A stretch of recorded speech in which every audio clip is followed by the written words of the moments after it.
राम राम। क्यों भाइयों, दिन का चैन और रात की नींद उड़ रही है, नाक में सीटी बज रही है, बार बार छींके आ रही है, अंदर बार पानी बह रहा है, नाक वाईफाई सी हो गई है, कभी कनेक्ट कभी डिस्कनेक्ट।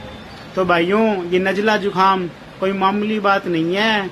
अगर ये बार बार बनता हो और समय पर इसका इलाज ना हो तो ये कमजोरी, सांस की दिक्कत और बड़ी बड़ी परेशानियां बना देता है। तो हम आपके लिए लेके आए हैं एक असरदार, दमदार और सुरक्षित इलाज। ओम चंपा हर्बल्स की आरोग्यम कास अमृत औषधि। आरोग्य कास अमृत औषधि पूर्ण रूप से आयुर्वेदिक है, जो हमारे द्वारा स्वयं तैयार की जाती है, जिसका परिणाम 100% है।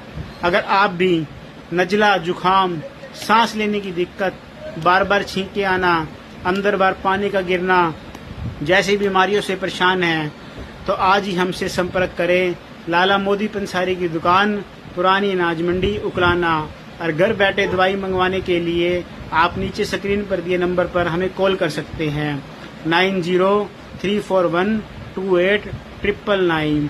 वीडियो को ज़्यादा से ज़्यादा लाइक और शेयर जरूर करें ताकि और लोग भी इसका फ़ायदा उठा सकें। धन्यवाद।